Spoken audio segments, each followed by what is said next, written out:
Los primeros 5 discípulos. Le oyeron hablar los 2 discípulos y siguieron a Jesús. Y volviéndose Jesús y viendo que le seguían, les dijo: ¿Qué buscáis? Ellos le dijeron: Rabí, que traducido es maestro, ¿dónde moras? Les dijo: venid y ved. Fueron y vieron dónde moraba, y se quedaron con él aquel día, porque era como la hora 10. Andrés, hermano de Simón Pedro, era uno de los 2 que habían oído a Juan y habían seguido a Jesús.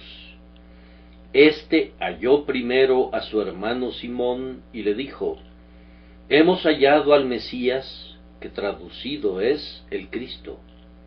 Y le trajo a Jesús, y mirándole Jesús dijo: tú eres Simón, hijo de Jonás, tú serás llamado Cefas, que quiere decir Pedro. El siguiente día quiso Jesús ir a Galilea, y halló a Felipe, y le dijo: sígueme. Y Felipe era de Betsaida, la ciudad de Andrés y Pedro. Felipe halló a Natanael y le dijo: hemos hallado a aquel de quien escribió Moisés en la ley, así como los profetas, a Jesús, el hijo de José de Nazaret. Natanael le dijo: ¿de Nazaret puede salir algo de bueno? Le dijo Felipe: ven y ve. Cuando Jesús vio a Natanael que se le acercaba, dijo de él: he aquí un verdadero israelita en quien no hay engaño. Le dijo Natanael: ¿de dónde me conoces? Respondió Jesús y le dijo: antes que Felipe te llamara, cuando estabas debajo de la higuera, te vi. Respondió Natanael y le dijo: Rabí, tú eres el Hijo de Dios, tú eres el Rey de Israel. Respondió Jesús y le dijo: porque te dije, te vi debajo de la higuera, ¿crees? Cosas mayores que estas verás. Y le dijo: de cierto os digo, de aquí en adelante veréis el cielo abierto y a los ángeles de Dios que suben y descienden sobre el Hijo del Hombre. Juan 1, 37 a 51. Si fuera cierto que el orden es la primera ley del cielo, pienso que debe ser igualmente cierto que la variedad es la segunda ley del cielo. La línea de la belleza no es una línea recta, sino siempre la curva. El modo de proceder de Dios no es uniforme, sino diversificado. Pueden ver esto de una ojeada si contemplan la creación que nos rodea. Dios no hizo a todas las criaturas de una sola especie, pues creó bestias, pájaros, peces, insectos y reptiles. Ciertamente, toda carne no es la misma carne, ni todos los cuerpos son del mismo orden. La misma tierra inerte está llena de variedad. No todas las alhajas relumbran con el mismo rayo. Las rocas más toscas y menos preciosas están marcadas y son veteadas, cada una de acuerdo a su propio diseño. En el mundo vegetal, cuánta variedad de plantas, arbustos, hierbas, flores y árboles encontramos a nuestro alrededor. En cualquiera de los reinos de la naturaleza, ya sea el animal, el vegetal o el mineral, pueden encontrarse tantas subdivisiones que se necesitaría una larga preparación para clasificarlas, y una vida entera no bastaría para entenderlas a todas. Consideren a las criaturas aladas que surcan los aires. Cuánta diferencia hay entre el diminuto colibrí, que pareciera ser un vivo racimo de alhajas, y el águila que con ala vigorosa se remonta al cielo y reta a los rayos. El mundo entero está lleno de prodigios y no hay dos portentos iguales. Seríamos incapaces de descubrir alguna vez que Dios se repite a sí mismo. El grandioso maestro pinta a menudo dos cuadros que parecieran ser iguales, pero cuando son investigados bajo un microscopio, cuántas diferencias revelan al instante. Incluso aquellas estrellas que parecieran brillar con rayos de igual brillantez, descubrimos, con la ayuda del telescopio, que son de diferentes colores, formas y órbitas. Es más, hasta las propias nubes son agrupadas en formas variadas, y las masas de nebulosas que conforman la Vía Láctea son distinguibles unas de otras. Dios, en ninguna instancia que pudiéramos encontrar jamás, ha usado el mismo molde una segunda vez. Él es tan creativo en los diseños, tan abundante en la sabiduría inventora, tan prolífico en los planes, que incluso si quisiera conseguir el mismo fin, elige tomar otro camino hacia él, y ese nuevo camino es tan directo como los otros con los que ha alcanzado su propósito anteriormente. Ciertamente esta observación es válida en la providencia. ¡Qué extraña diversidad ha habido en los tratos de Dios con su Iglesia! Cuando Él ha disciplinado a su pueblo, apenas ha usado 2 veces la misma vara. En una ocasión, los madianitas vendrán y devorarán la tierra de Israel. Otro día, los filisteos con sus gigantes invadirán el país. Luego vendrán los babilonios y los asirios. Enseguida el poder romano hollará a Judea con su pie. Y así como las varas de su disciplina han sido siempre diferentes a gran escala, se ha descubierto que sucede lo mismo a pequeña escala. Raramente los ha castigado Dios 2 veces de la misma manera. Podrían rastrear diferencias, ya sea en el modo del golpe, o en el instrumento con el que fueron golpeados, o en la parte de su mente que pareció ser la más afectada por sus castigos. De igual manera, en cuanto a sus liberadores, cuán gran variedad se presenta, ya que difícilmente encontrarían a 2 liberadores iguales. Dios levanta a Gedeón, pero Jefté no es como Gedeón, y Sansón no es como Jefté, y David no ha de compararse con Sansón o Gedeón. Todos ellos son diferentes, y sus armas son varias también. Un hombre tiene que usar la quijada de un burro, y otro debe usar una honda y una piedra. Uno se contentará con una aguijada, mientras que otro debe desenfundar la daga.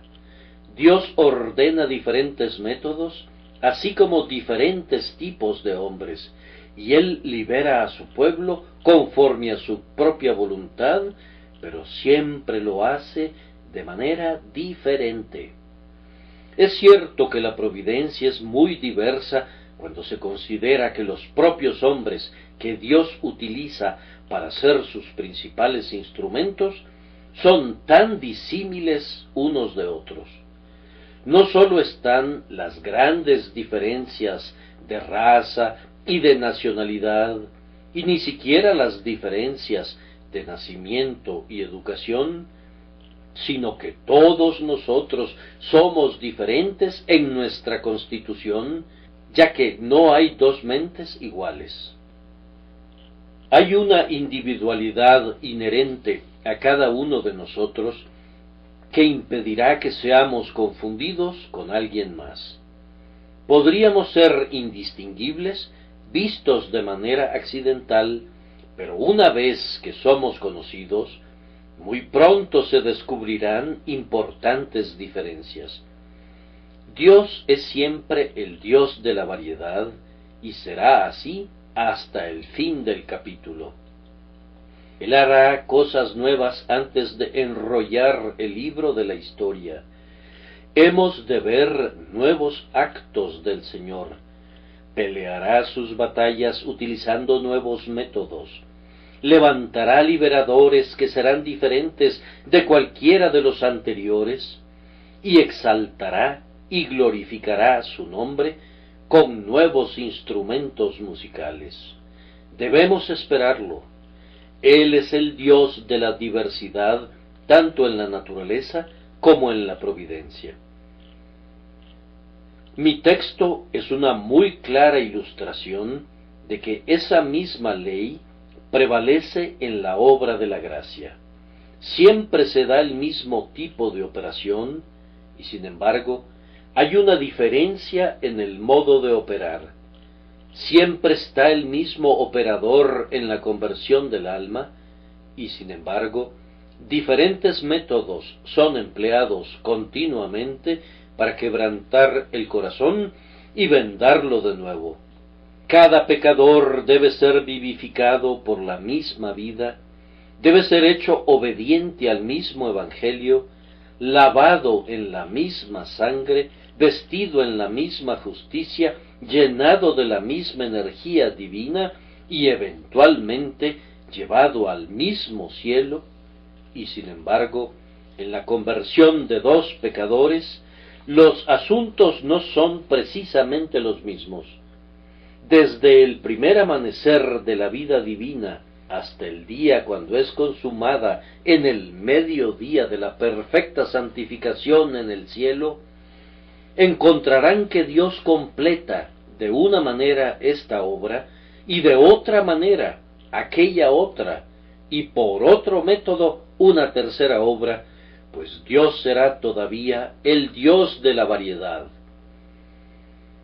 A la par de la firmeza de su orden, siempre está manifestando la variedad, las múltiples facetas de sus propios pensamientos y de su mente.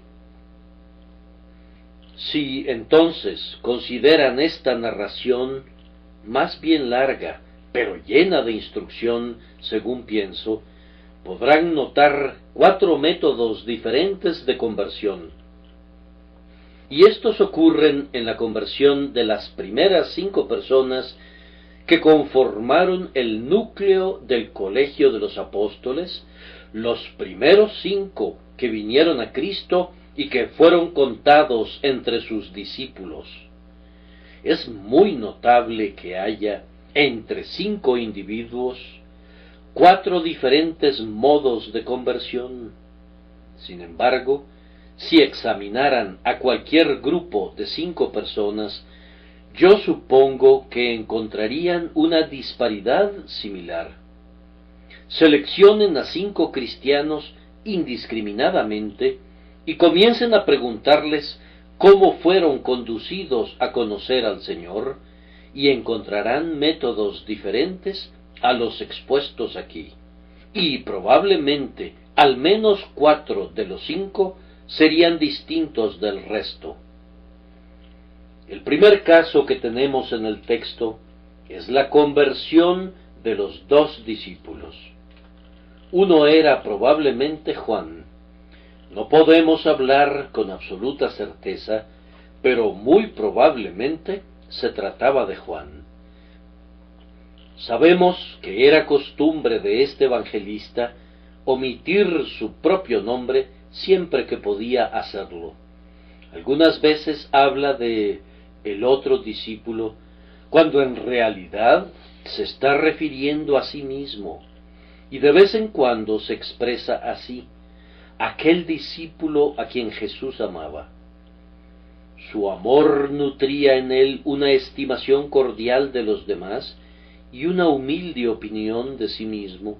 Por tanto, aunque nunca omite registrar el tributo del encomio que otros obtenían de los labios de Cristo, con la frecuencia que puede, omite su propio nombre. Se supone entonces, y yo pienso que correctamente, que se trataba de Juan. El otro era Andrés, el hermano de Simón Pedro. Los dos primeros discípulos son los frutos de la predicación. No podríamos esperar encontrar que la mayor parte de nuestras conversiones sean el resultado del ministerio público. Los dos discípulos que habían oído a Juan y habían seguido a Jesús. Vamos a exponer unas cuantas palabras concernientes a este primer tema. Esperamos, amados hermanos, ver un gran número de almas llevadas a Dios por la predicación de la verdad. La predicación de la cruz podría ser, y es, en verdad, para aquellos que perecen, necedad, pero para nosotros, que somos salvados, es el poder de Dios y la sabiduría de Dios. Encontrarán el mayor número de conversiones allí donde abunda la predicación evangélica. Muchas de nuestras organizaciones destinadas a llevar el evangelio a los paganos olvidan su labor principal y mientras fundan institutos bíblicos y traducen la Biblia y publican tratados, descuidan usar este grandioso martillo de Dios, este poderoso ariete que habrá de derribar las fortificaciones. La predicación de la cruz, el clamor de «He aquí el Cordero de Dios», es la agencia establecida por Dios. Uno tendrá que involucrarse en otras labores, pero esta es la agencia principal y más importante para la conversión de las almas. Observen, en el caso que tenemos ante nosotros, al predicador. Era un hombre divinamente iluminado. Jesucristo vino al bautismo de Juan, pero al principio el bautista no le conocía. Después de un rato, sin embargo, cuando el Espíritu que había descendido identificó al Mesías, Juan supo entonces, con certeza, que era aquel de quien Moisés había escrito en la ley y los profetas. A partir de entonces, el testimonio de Juan fue siempre claro y valeroso. Aunque concluyó su ministerio perdiendo su cabeza, nunca perdió la honestidad de su propósito ni la lucidez de su testimonio. Continuó declarando fielmente que el Mesías había venido. Hermanos, es de suma importancia en la obra del ministerio que el predicador sea un hombre iluminado por Dios. No se trata de que la educación deba ser despreciada.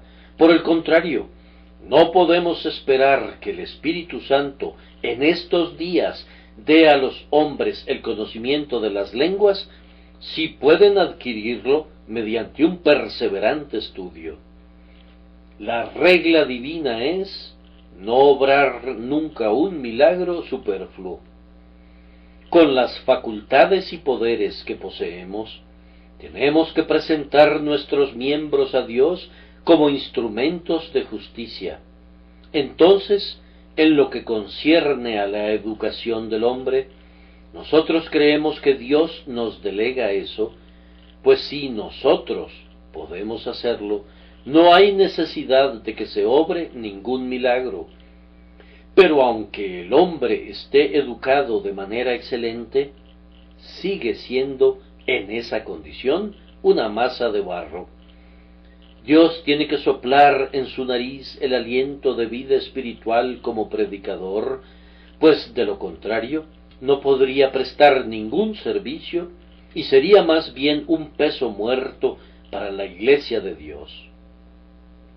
¿Qué diremos, entonces, de esos hombres que pasan al púlpito porque la subsistencia familiar es endeble, o porque, tal vez, siendo grandísimos ineptos, ya sea para el ejército o para la ley, necesariamente tienen que ser colocados allí donde su manutención puede ser obtenida con mayor facilidad, es decir, en la Iglesia.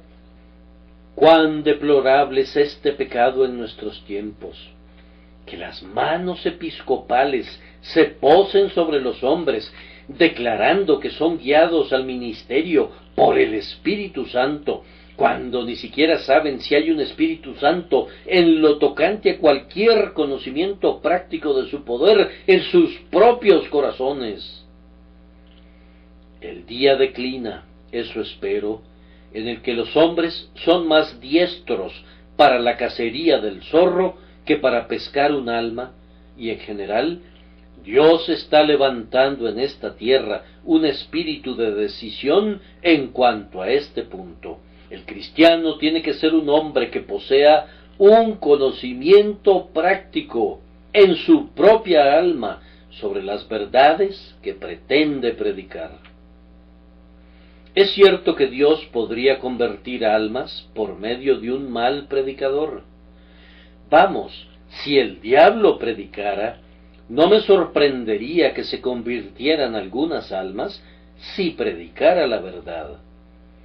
Es la verdad y no el predicador. Los cuervos, aun siendo pájaros inmundos, le llevaron a Elías su pan y su carne. Y los ministros inmundos pueden llevar algunas veces a los siervos de Dios su alimento espiritual, pero pese a ello, Dios dice a los impíos: ¿qué tienes tú que hablar de mis leyes? El ministro tiene que ser un hombre enseñado por Dios, cuyos ojos han debido ser abiertos por el Espíritu Santo. Esto, al menos, es la regla en vigor, sin importar cuántas excepciones pudieran ser argumentadas. Entonces, concediendo que este sea el caso, fíjense que no debemos esperar que su ministerio sea igualmente exitoso en todo momento, pues en el presente ejemplo, Juan dio en otra ocasión un muy claro testimonio de Cristo, pero ninguno de sus discípulos lo dejó para seguir a Cristo. La siguiente vez que predicó fue exitoso, pues 2 de sus discípulos se unieron al Maestro, aunque en la primera ocasión no leemos que alguno de ellos fuera conducido a declarar que estaba del lado del Señor. Hermanos míos, Dios permite que sus ministros lancen la red algunas veces del lado menos promisorio del barco. Podrían trabajar incluso la noche entera sin sacar nada. Podrían sembrar en terreno estéril, junto al camino y entre los espinos. Podrían echar su pan sobre las aguas y, sin embargo, no hallarlo, pues la promesa habla de muchos días. Aún así, el ministro tiene que perseverar. Si las almas no son salvadas hoy, podrían serlo mañana. Yo me preguntaba, cuando leí este pasaje, si hubo algunas personas que oyeron en vano el domingo pasado, que tal vez oirán para bendición el día de hoy. Elevaba mi corazón en oración a Dios para que estas palabras, el siguiente día otra vez, se hagan realidad para algunas personas aquí presentes. Considerando que el otro día clamé: «He aquí el Cordero», y ustedes no le vieron ni confiaron en él, voy a repetir el clamor: «He aquí el Cordero», otra vez el día de hoy. Oh, que fueran conducidos a seguir a Jesús. Habiendo considerado debidamente al predicador y su éxito, Quisiera que observen su tema. Cuán breve es el sermón. Es una censura a nuestra prolijidad. Cuán sencillo fue, sin frases difíciles, sin embellecimientos de elocución de alto vuelo, sin proezas de oratoria, es simplemente «He aquí el Cordero». Pero observen el tema. Juan predica de Jesucristo, nada más que de Cristo, y de Cristo también en aquella condición y en aquella forma en que era más necesario, pero menos apetitoso. Los judíos aceptaban a Cristo, el león, buscaban al poderoso héroe de la tribu de Judá, que rompería sus ataduras. Jesús fue todo eso, pero Juan no lo predicó como tal, lo predicó como Cristo, el Cordero de Dios, el sufrido, despreciado, manso y paciente sacrificio. Lo expuso a los hijos de los hombres en esta ocasión como aquel que cargó con el pecado. Expuso muy prominentemente, tanto para sus propios pensamientos como para las mentes del pueblo, el cuadro del Cordero Pascual y del chivo expiatorio. Enfatizó esto, que Jesús es el Cordero de Dios que quita el pecado del mundo. Si han de darse muchas conversiones en cualquier lugar, el predicador tiene que ser un hombre enseñado por Dios y tiene que perseverar, aun cuando no hubiere ningún éxito, pero tiene que asegurarse de que esto sea el asunto principal en todos sus sermones, la materia prima de la cual fabrica cada sermón. Jesús, y Jesús el Cordero, Jesús, y Jesús el que cargó con el pecado. Tiene que clamar siempre: ustedes, pecadores, vean sus pecados colocados en Él. Ustedes, culpables, mírenlo a Él, confíen en Él. Hay una vida en una mirada a Él. Él ha tomado sus pecados y ha llevado sus aflicciones, mírenlo a Él. Si el predicador tartamudea aquí, está arruinado. Si está errado sobre la expiación, si habla en débiles tonos, como si se disculpara por una doctrina pasada de moda, no se enterarían de ninguna conversión desde enero hasta diciembre.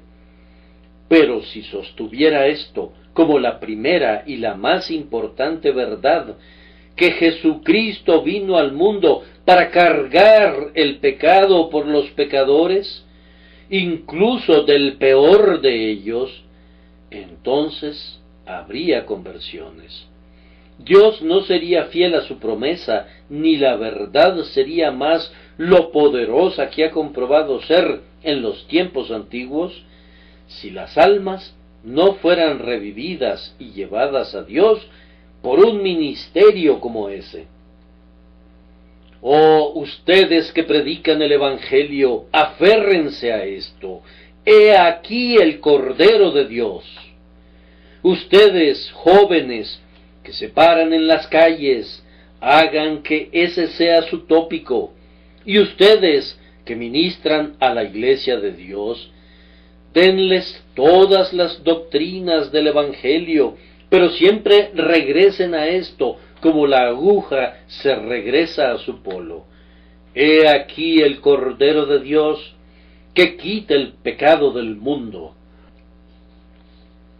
En estas dos conversiones a través del ministerio público, es interesante observar el proceso. Noten cuidadosamente la narración. Un espíritu de indagación fue promovido en Andrés y su compañero, y comenzaron a seguir a Cristo, no exactamente como discípulos todavía, sino como indagadores. Si puedo decirlo así, siguieron la espalda de Cristo. No habían llegado a ver su rostro todavía, ni se habían sentado a sus pies, pero siguieron su espalda, como lo hacen algunos que, impresionados por la palabra, tienen un deseo por Cristo y tienen el propósito de entregarse a una honesta investigación de sus exigencias para tener fe. Mientras van siguiendo detrás de Cristo, Él se vuelve y se coloca frente a ellos. ¡Oh, qué venturoso giro fue para ellos! Fue un venturoso giro para Pedro cuando el Señor se volvió y le miró, y en este caso, mientras le iban siguiendo a sus espaldas, por decirlo así, Él se vuelve y les ve. Yo no podría decirles cuánto amor había en sus ojos. El amor de una madre hacia su primer hijo podría tal vez pintar el amor de Jesucristo por estos primeros discípulos. Él era Dios, Él era hombre, Él era el propio Hijo de Dios, pero nunca había sido un maestro de discípulos hasta aquel momento. Ahora salta a un rango que no había alcanzado antes. Ahora tiene a algunos que le llamarán rabí y estarán anuentes a ser guiados por su enseñanza. Los mira en torno suyo. Aun así, cuando la indagación es excitada por el ministerio y los hombres comienzan a investigar, Jesús los ve. Con un ojo de sincero afecto los considera y los apoya en su búsqueda. Jesús les hizo la pregunta: ¿qué buscáis? Una pregunta muy modesta. Adviértanla. Es la primera palabra del ministerio de Cristo. Es la primera palabra que describe a Cristo hablando en público. ¿Qué buscáis? Y no era una pregunta de muy grande alcance. ¿Qué es lo que buscáis? Si hay algunos honestos buscadores de la salvación aquí, Él les hace la misma pregunta esta mañana. ¿Qué buscáis? ¿Están buscando el perdón? Lo encontrarán en mí. ¿Están buscando la paz? Yo les daré el descanso. ¿Están buscando pureza? Yo quitaré su pecado, les daré un nuevo corazón y pondré dentro de ustedes un espíritu recto. ¿Qué están buscando? Un sólido lugar de descanso en la tierra y una gloriosa esperanza para ustedes en el cielo. No importa lo que busquen, aquí está. ¿Qué texto sería este para un misionero al ser consultado por primera vez por alguno de los paganos despertados, cuando debería decir: ustedes buscan la verdad? Ahora, ¿qué es lo que quieren realmente? ¿Qué buscan? ¿Qué es? Porque sea lo que sea que persiga el corazón humano en su recto estado, todo ello puede ser encontrado en Cristo. Cristo halla al hombre que está en un marco mental de búsqueda y le sugiere una mayor búsqueda y agita su corazón. Mientras el fuego del alma arde, Él pone combustible a la flama. Ellos preguntan: Maestro, ¿dónde moras? Su respuesta para ellos es: venid y ved. Así es precisamente cómo se obra el proceso de la conversión en los corazones de los hombres. Quieren saber más de Cristo, y Él les dice: venid y ved. Ustedes querrían tener paz. Vengan y vean si yo puedo dárselas. Yo les digo que si confían en mí, la paz de ustedes será como un río, y su justicia como las olas del mar. Venid y ved. Ustedes dicen que necesitan pureza. Simplemente prueben ahora el efecto de la obediencia de la fe. Vean si no cambia sus corazones y no renueva su espíritu. Venid y ved.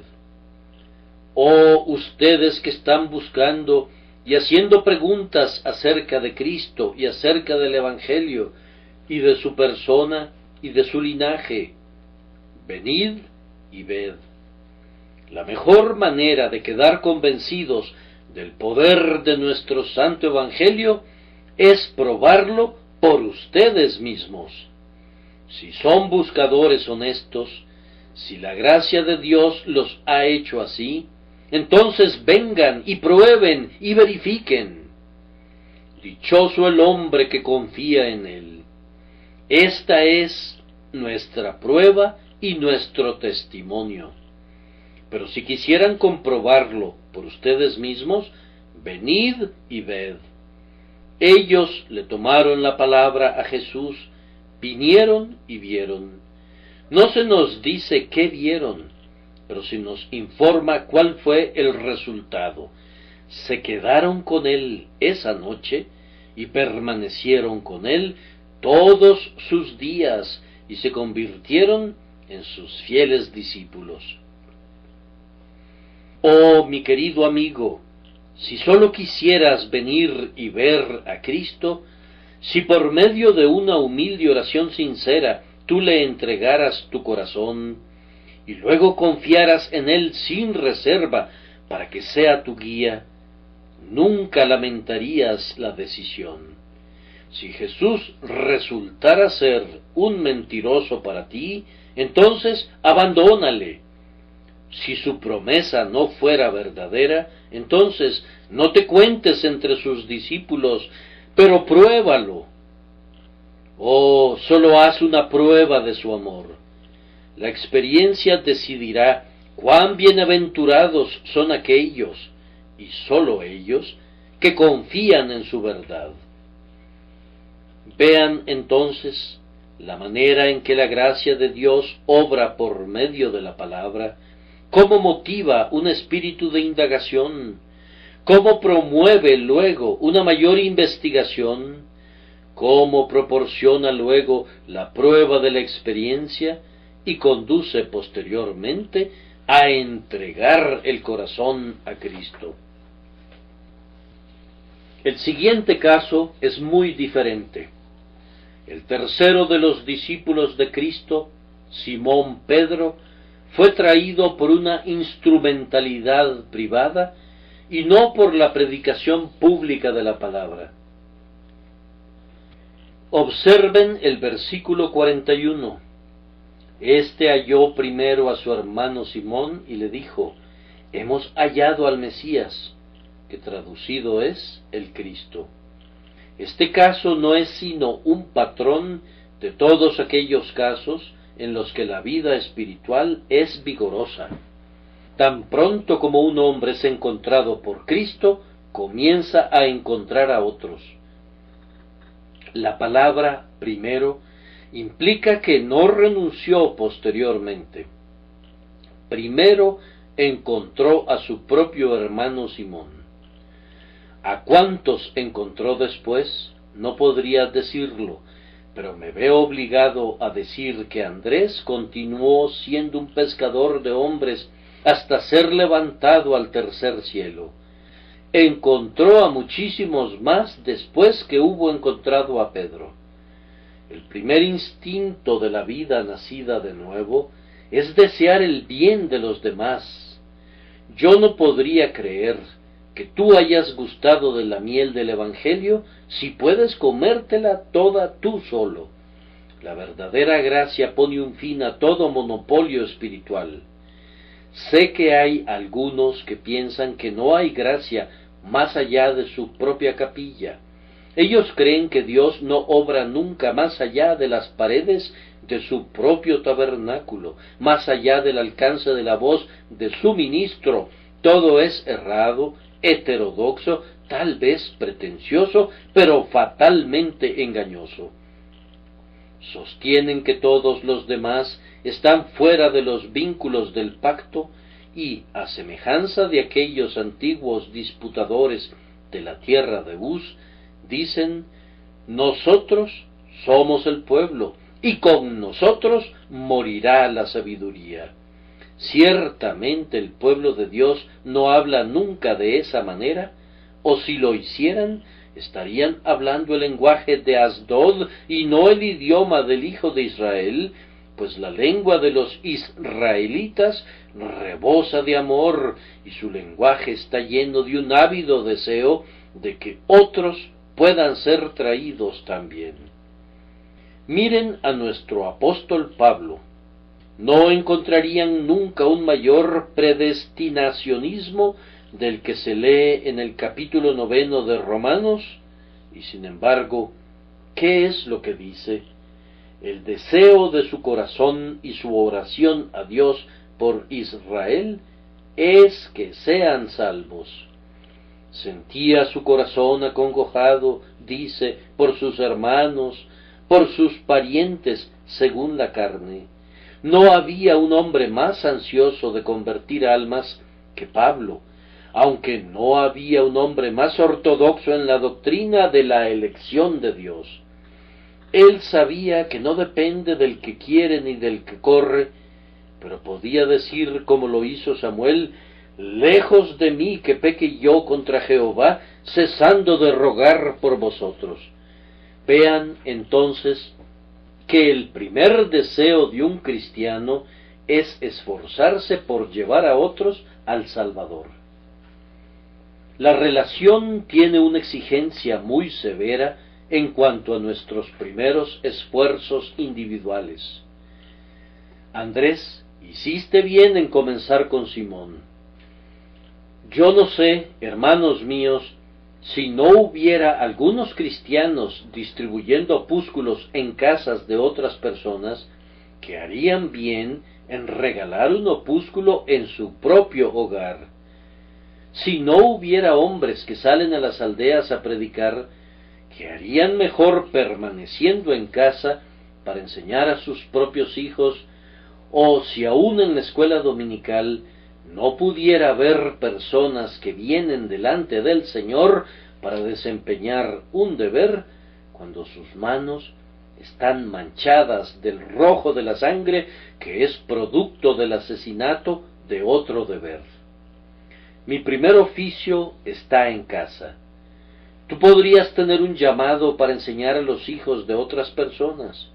Eso pudiera ser, pero ciertamente tienes un llamado imperioso a enseñar a tus propios hijos.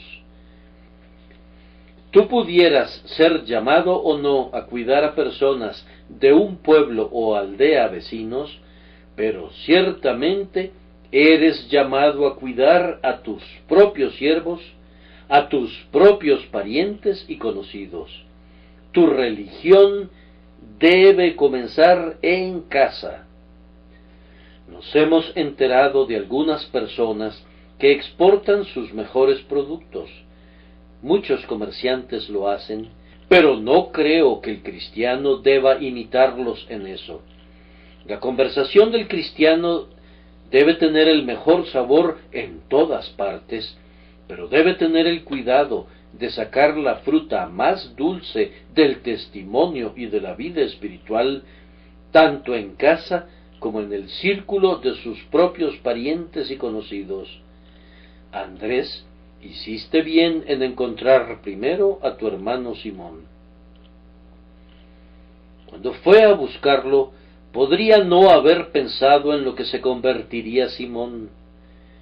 Vamos, Simón valía 10 Andreses, hasta donde podemos deducir de los evangelistas.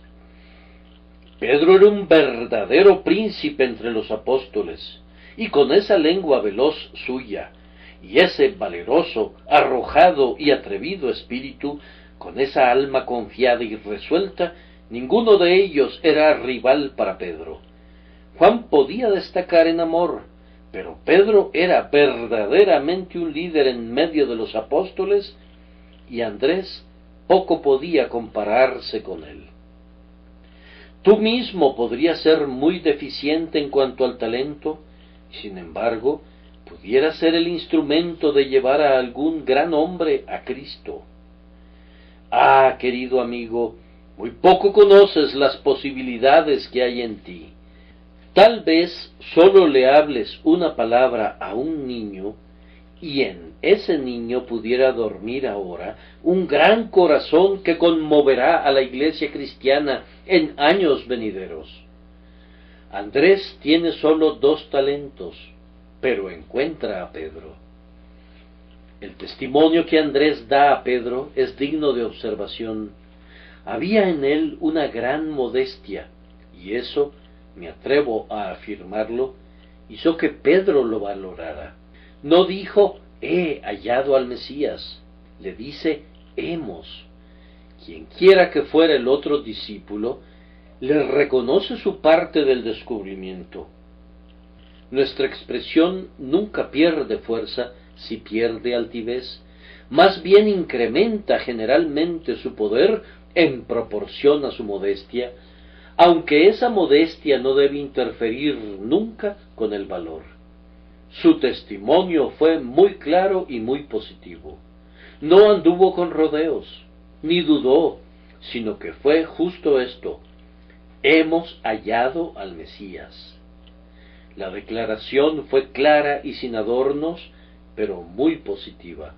No dijo, yo creo que hemos, o yo confío que hemos, sino hemos. Y eso era precisamente lo valioso para Simón Pedro. Pedro necesitaba un trato claro y positivo, y era un hombre que necesitaba recibirlo de la voz amigable de un hermano, pues de lo contrario, poco habría servido hablarle de Cristo en absoluto. Observen el proceso de conversión cuando fue llevado a Jesús. Jesús le describe su presente estado. Le dijo, tú eres Simón, hijo de Jonás. Algunos interpretan esto, tú eres Simón, el hijo de una tímida paloma. Le explica lo que era, le demuestra que le conocía, que entendía tanto su arrojo como su cobardía, tanto su aspereza como su constancia, y luego, cuando le hubo dicho lo que era, le dio un nombre nuevo que era indicativo de la naturaleza que su gracia le daría. Tú serás llamado Cefas, una piedra. Ahora, ese es el plan general de conversión. Es el plan en cada caso realmente, aunque no aparentemente. La naturaleza es descubierta y la gracia es impartida. Somos enseñados a leer el antiguo nombre con tristeza, y un nuevo nombre nos es dado, y nos regocijamos en ello. Podría haber algunas personas aquí que no hayan sido convertidas a Dios por medio del ministerio, sino por las palabras de un maestro de la escuela dominical, o de una hermana, o de un amigo. Agradezcan a Dios y tengan ánimo. No importa cómo sean convertidos, siempre que descansen únicamente en Cristo. Si no han sido escudriñadores de la palabra, si pareciera que Cristo nunca les ha dicho, venid y ved, pero si su naturaleza ha sido cambiada y han recibido un nombre nuevo, si se diera un cambio radical en ustedes, no indagaré sobre lo demás. Ustedes son hijos de Dios. Aunque tu caso difiera del otro, es una regla para con Dios que no todo será precisamente igual. Que sean llevados a la comunión de los santos es una ilustración de la unidad del propósito de Dios. Que tenga que haber señales claras en su conversión está muy en armonía con la diversidad de sus operaciones. El siguiente día quiso Jesús ir a Galilea y halló a Felipe y le dijo, sígueme. El cuarto discípulo es llamado sin una palabra pública y sin una instrucción privada. Es llamado directamente por la voz de Jesús. Ahora, en realidad, Todos los hombres son llamados de esa manera, pues la voz de Juan o la voz de Andrés son realmente la voz de Jesucristo hablando a través de su instrumentalidad. Pero en algunos casos, aparentemente, no se usa ninguna instrumentalidad. Hemos conocido algunas personas que súbitamente han sentido impresiones sin saber de dónde venían ni a dónde iban. En medio de las actividades laborales, el jornalero súbitamente detiene su cepillo, pues un gran pensamiento penetró en su cerebro. ¿De dónde provino? Él no lo sabe. Nos hemos enterado de un hombre que a medianoche, él no sabía por qué, le sobrevino una santa calma, y como la luna brillaba a través de la ventana, parecía que había una luz sagrada adentrándose con brillo en su alma, y entonces comenzó a reflexionar. Hemos sabido que tales casos ocurren, casos sorprendentes, precisamente cuando los hombres han estado planeando cometer actos viciosos. ¿No sucedió así con el coronel Gardner, quien en la noche en que estaba a punto de perpetrar un crimen fue detenido por la gracia soberana sin ninguna instrumentalidad aparente? Nosotros no podríamos decir, hermanos, ¿cuándo Dios va a regenerar a su elegido? Pues, aunque tenemos que usar los medios y pedir a Dios que envíe obreros a la viña, el soberano Señor de todo prescinde con frecuencia de esos medios. La palabra que ha sido oída en años pasados, la escritura conocida en la niñez, pudiera ser el poder directo del Espíritu Santo sin ningún medio aparente que lleve al hombre de las tinieblas a la luz. Jesucristo solo habló una palabra, pero esa palabra bastó: sígueme. Y Felipe obedeció de inmediato. Yo no podría decir qué preparación de corazón debe de haber habido antes. No sabemos qué silbo apacible y delicado haya estado hablando al oído de Felipe antes de eso. Ciertamente, el único medio externo fue esta voz de Cristo: sígueme. Y podría haber en esta casa alguien que será convertido esta mañana. Tú no sabes por qué estás aquí. No podrías decir por qué te desviaste y entraste aquí. Sin embargo, pudiera ser, Dios lo sabe, que Cristo quería que entraras aquí porque Él mismo vendrá aquí. El siguiente día quiso Jesús ir a Galilea. ¿Acaso no hay algo de la necesidad divina que hemos advertido con frecuencia en otro lugar? Y le era necesario pasar por Samaria. ¿No sintió instintivamente que había un alma allí que debía encontrar y tenía que ir tras ella y hablar la palabra de poder que somete al pecado? Tal vez esta mañana Jesús quiere venir al tabernáculo. Jesús quiere venir aquí porque sabe que Felipe ha venido aquí también. Felipe, ¿dónde estás? Podrías haber vivido en pecado y haber despreciado a Cristo, pero si Él dijera, sígueme, te ruego que oigas su palabra y le sigas.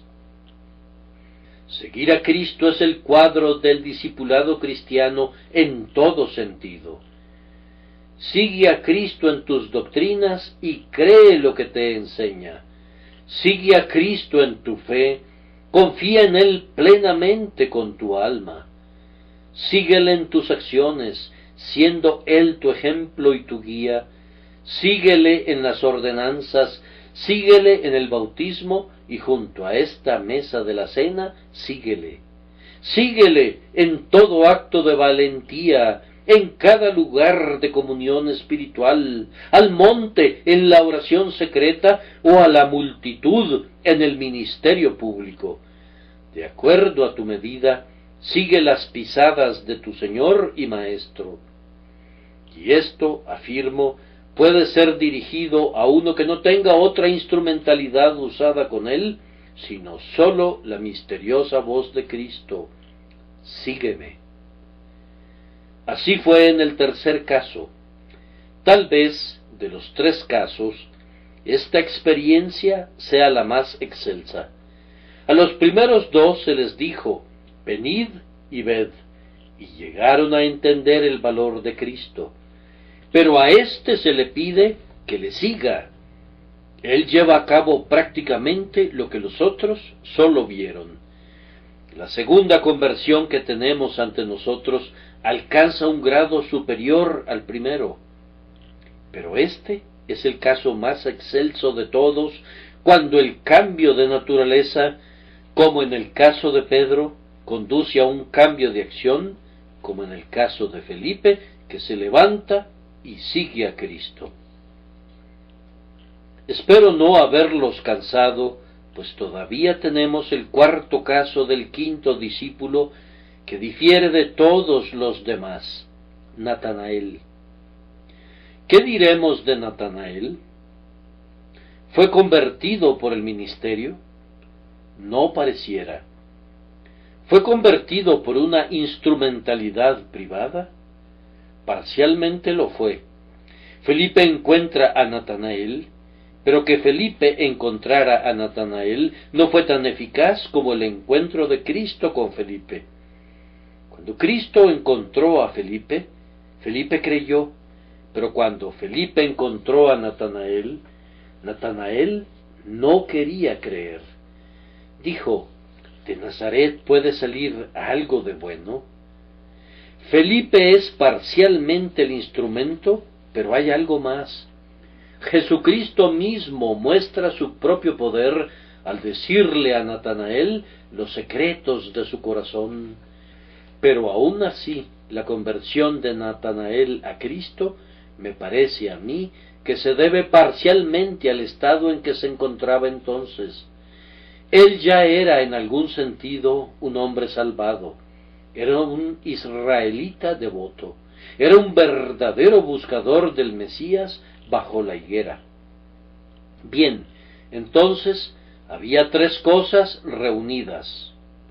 Había una preparación de corazón que fue sin duda obrada por Dios, pero esa preparación no le llevó a Cristo, aunque lo había preparado para Cristo. Lo llevó a Dios en oración, pero no le llevó todavía al Cordero de Dios que quita el pecado del mundo. Luego vino la instrumentalidad de Felipe, y luego vino la divina palabra de Cristo que convenció a Natanael y le llevó a poner su confianza en Cristo. Ese es un tipo de caso mixto, e indudablemente hay muchos en la Iglesia de Dios que, si se les preguntara ¿cómo fuiste convertido?, se verían medio azorados para dar una respuesta.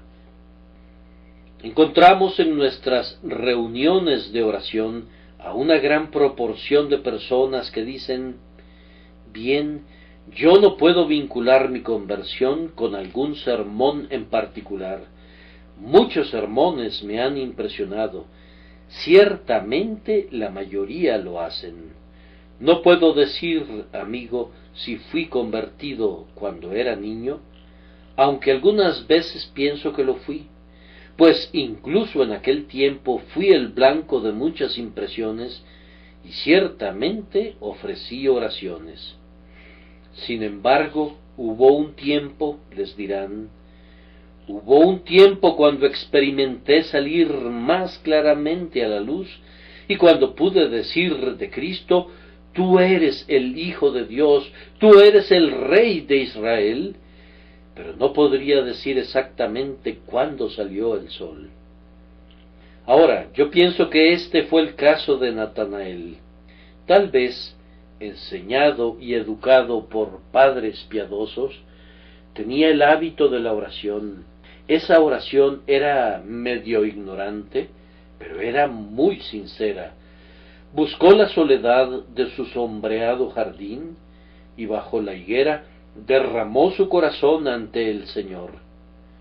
Ese hombre no es salvo, sí, pero una gran parte de la obra ya ha sido hecha.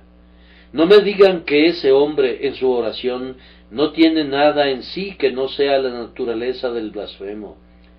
Les digo que él, igual que el blasfemo, necesita recibir una palabra eficaz de Cristo, pero aún así hay una obra preparatoria en este hombre que no hubo incluso en Felipe o en Simón Pedro. Hay un algo, no meritorio, aunque preparatorio, para la recepción del Evangelio de Cristo.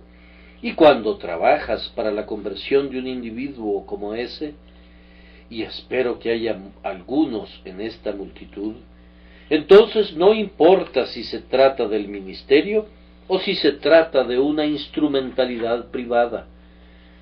Con seguridad habrá un buen resultado, porque para comenzar hay un buen terreno.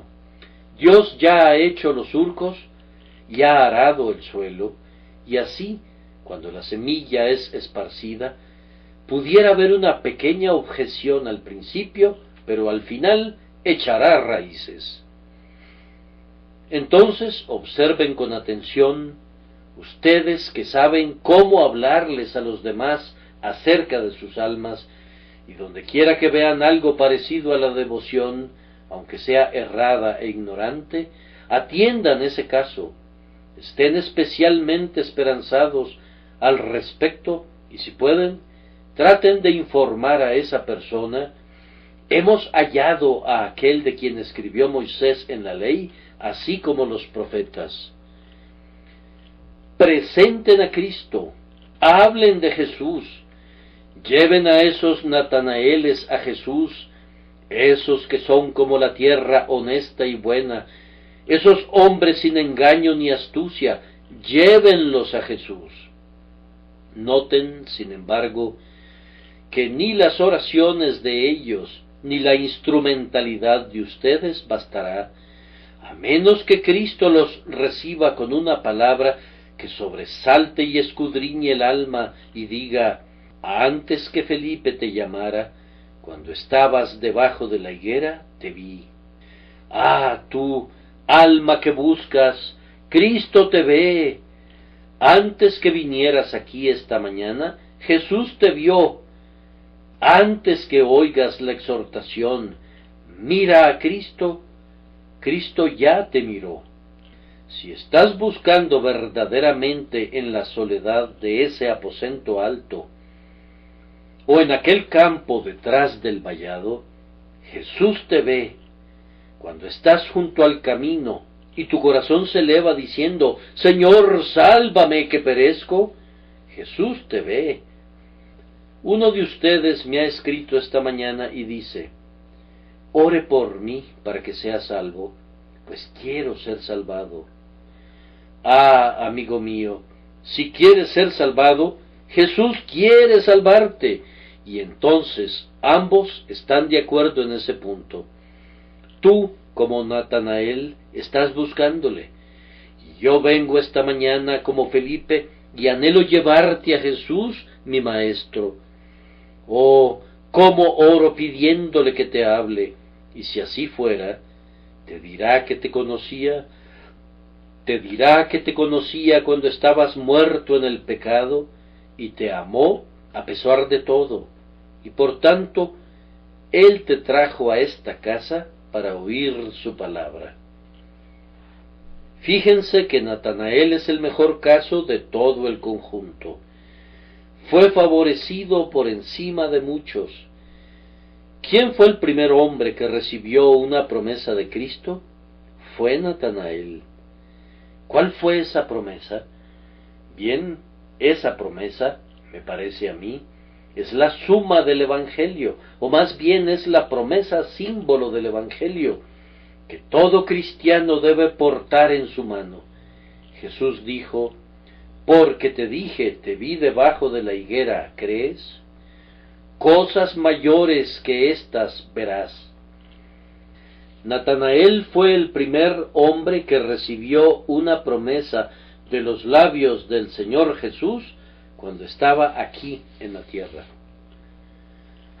Oh Natanaeles buscadores, pienso que esta es una promesa para ustedes. Cosas mayores que estas verás. Te verás perdonado. Verás a tus oraciones que ascienden por la escalera de Jacob y a las bendiciones que bajan de Dios para descansar en tu alma. Habría querido presentarles muchos puntos más, pero en verdad el capítulo rebosa de contenido para que alguien lo maneje en un tiempo tan breve.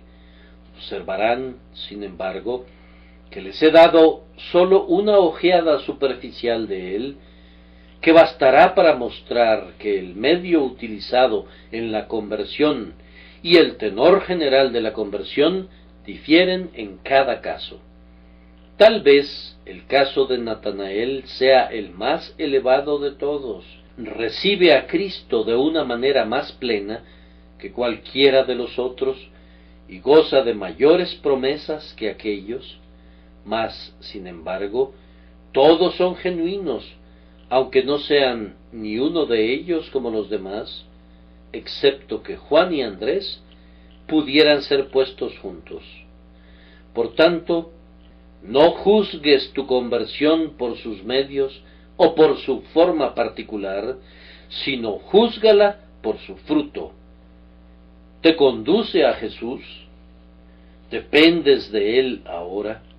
Si es así, prosigue tu camino. Tus pecados, que son muchos, te son perdonados. Come grosuras y bebe vino dulce, pues Dios te acepta. Por tanto, regocíjate. Pero si has tenido 1000 conversiones, si no estás apoyado en Cristo esta mañana, tiembla, pues tu refugio es un refugio de mentiras y tu esperanza es una telaraña.